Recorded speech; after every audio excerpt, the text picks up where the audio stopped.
Shalom semuanya, sebelum kita memulai renungan pagi pada hari ini, mari kita satukan hati, kita berdoa. Tuhan Yesus yang penuh kasih, terima kasih Tuhan atas semua berkat-Mu yang sudah Engkau limpahkan pada diri kami hingga di pagi yang indah ini kami bisa bangun untuk kembali memulai aktivitas kami ya Tuhan. Tapi sebelum kami memulai aktivitas kami akan terlebih dahulu untuk duduk diam di hadapan-Mu untuk merenungkan sedikit dari firman-Mu yang akan disampaikan oleh hamba-Mu ini Tuhan. Bimbinglah kami supaya hati kami mau terbuka dan pikiran kami menjadi tenang dan kami mampu memahami kehendak-Mu melalui firman yang akan kami baca dan kami renungkan ini. Jadikanlah renungan pagi ini sebagai kekuatan dan pelita bagi langkah kami sepanjang hari Tuhan. Tuhan, doa yang jauh sempurna ini hanya kami alaskan dalam nama-Mu, Tuhan Yesus yang penuh kasih. Haleluya, amin. Renungan pagi pada hari ini terambil dari Lukas 14 ayat 12-14 dengan perikop, siapa yang harus diundang? Ayat 12, dan Yesus berkata juga kepada orang yang mengundang dia, apabila engkau mengadakan perjamuan siang atau perjamuan malam, janganlah engkau mengundang sahabat-sahabatmu atau saudara-saudaramu atau kaum keluargamu atau tetangga-tetanggamu yang kaya, karena mereka akan membalasnya dengan mengundang engkau pula, dan dengan demikian engkau mendapat balasnya. Ayat 13, tetapi apabila engkau mengadakan perjamuan, undanglah orang-orang miskin, orang-orang cacat, orang-orang lumpuh, dan orang-orang buta. Ayat 14, dan engkau akan berbahagia karena mereka tidak mempunyai apa-apa untuk membalasnya kepadamu, sebab engkau akan mendapat balasannya pada hari kebangkitan orang-orang benar. Amin. Judul renungan pada pagi hari ini yaitu tulus. Nah, sebelum itu aku mau tanya dulu nih ke teman-teman, apakah teman-teman pernah ngerasain atau pernah bertemu misal ada orang nih yang berbuat baik kepada kita, lalu ternyata dia ada rasa pamrih atas kebaikannya itu. Mungkin rasanya kecewa gak sih teman-teman? Nah, bisa jadi semisal nih orang ini ngasih kebaikan kita berupa makanan, rasanya makanan itu jadi sulit tertelan gak sih? Nah, sudah senang mendapatkan makanan enak, kok ternyata ada maksud lain dari pemberian makanan itu. Nah, Yesus mengajarkan supaya orang tidak mengadakan pesta, lalu mengundang orang-orang yang bisa balik mengundang pada lain kesempatan, yang terdapat pada ayat 12. Malah secara ekstrim, Yesus mengajarkan supaya kita mengundang orang-orang yang miskin, cacat, lumpuh, dan buta. Apakah itu berarti Yesus anti dengan perjamuan bersama orang-orang yang dikenal?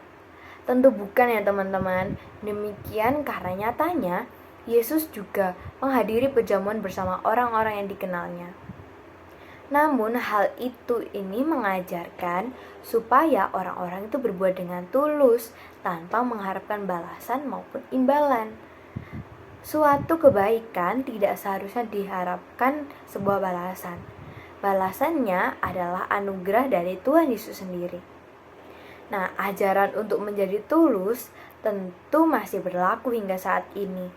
Kebaikan itu seharusnya murni, tanpa diembel-embel dengan harapan mendapatkan balasan dari siapapun. Sebuah pemberian menjadi lebih berarti ketika disampaikan dengan tulus.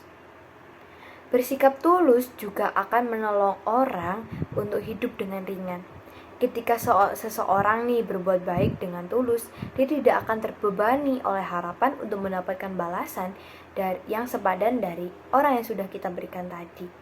Jadi ya, orang tidak akan repot mempertimbangkan untung rugi dan tidak pula kecewa ketika ternyata tidak ada dan tidak mendapat balasan dari apa yang sudah mereka kasih. Di tengah dunia yang penuh dengan tindakan yang berdasarkan rasa pamrih, motivasi tidak murni dalam sebuah relasi, dan syarat dengan kepentingan adalah ada ungkapan bahwa tak ada kawan, tak ada lawan, yang ada hanya kepentingan.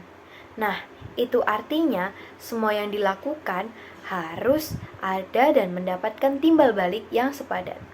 Nah, mengikuti Yesus berarti meneladani akan ketulusannya karena dia lebih dahulu melakukannya. Dia hadir di dunia menebus dosa manusia dengan ketulusan tanpa meminta balasan dari kita. Semuanya diberikan semata-mata karena kasih Tuhan yang sangat besar kepada kita. Amin. Sebelum menutup renungan pada pagi hari ini, mari kita satukan hati, kita berdoa. Tuhan Yesus yang penuh kasih, terima kasih Tuhan atas penyertaan-Mu di pagi yang indah ini. Kami bisa mendengar dan menerima sedikit dari firman-Mu ini Tuhan.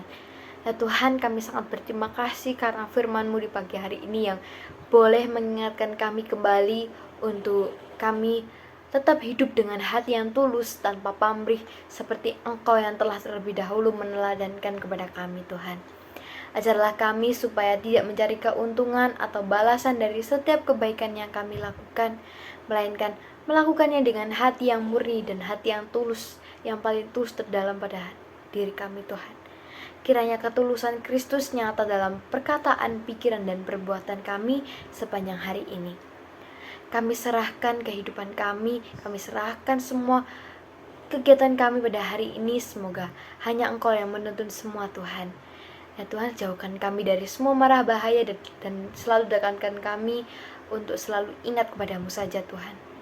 Ya Tuhan, doa yang jauh dari sempurna ini hanya kami alaskan dalam nama-Mu, Tuhan Yesus yang penuh kasih.